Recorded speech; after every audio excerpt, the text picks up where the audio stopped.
बुलढाणा जिल्ह्यातल्या लोणार तालुक्यामध्ये गेल्या 3 दिवसापूर्वी अवकाळी पावसासह गारपीट झाली आणि या भागातील गहू, हरभरा, मका, ज्वारी आणि महत्त्वाचं म्हणजे बियाण्याचा कांदा याचं फार मोठं नुकसान झालेलं आहे।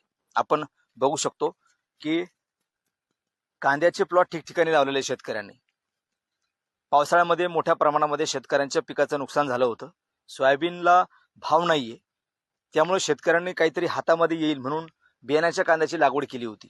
मात्र अवघ्या काही दिवसावर बियाणं घरात येणार होतं कांद्याचं आणि थोडाफार पैसा तरी हातात राहणार होता। मात्र अक्षरशः जी गारपीट झाली त्या गारपिटीनं शेतकऱ्यांचं कंबरडं मोडलेलं आहे आणि त्यामुळे शेतकऱ्यावरती आर्थिक संकट कोसळलेलं आहे।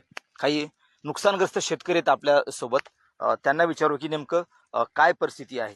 मला सांगा की राज्याचे कृषी मंत्री आहेत, मुख्यमंत्री आहेत, हा जो कांदा बियाणं या भागामध्ये मोठ्या प्रमाणात उगवला जातो, बियाणं आपलं बाहेर एक्सपोर्ट होतं या भागातलं, कृषी मंत्र्यांनी किंवा मुख्यमंत्र्यांनी प्रशासनाला आदेश द्यायला पाहिजे की नाही? हे बघा, नुकसान होऊन आजचा तिसरा दिवस उजाडलेला आहे, परंतु अद्यापपर्यंत कृषी मंत्र्यांनी या पंचनाम्याचे आदेश दिले नाही। कृषी मंत्री फक्त रुपाली चाकणकरांचं महिला आयोगाचं अध्यक्षपद कसं वाचवता येईल याकडे कृषी मंत्र्यांचं लक्ष आहे। तरी मुख्यमंत्र्यांनी आणि कृषी मंत्र्यांनी सरकारने या शेतकऱ्यांच्या नुकसानीकडे गांभीर्याने पाहिलं पाहिजे।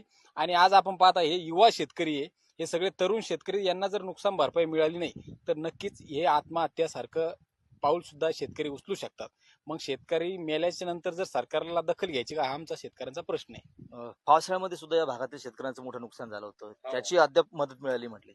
हे बघा, 10-15 हजार रुपये हेक्टरी मदत मिळालेली आहे, त्या मदतीने काही होत नाही। शेतकऱ्यांना जर 10-15 गुंठे जर शेती त्या ठिकाणी वैती करायची ठरलं तर तेवढा 10-15 हजार रुपये खर्चच लागतो। आणि त्याच्यामध्ये सोयाबीनमध्ये सुद्धा शेतकरी लॉस गेलेला आहे आणि या कांद्याच्या पिकामध्ये तर लाखोचे इन्व्हेस्टमेंट या ठिकाणी शेतकऱ्यांनी गुंतवणूक केलेली आहे। काही शेतकऱ्यांनी व्याजाने पैसे काढून गुंतवणूक केलेली आहे आणि जर निसर्गाच्या लहरीपणामुळे शेतकरी हवालदिल झाले आणि सरकार जर वर हात करत असेल तर शेतकऱ्यांनी बघायचं कोणापुढं, हा प्रश्न आमचा या ठिकाणी आहे।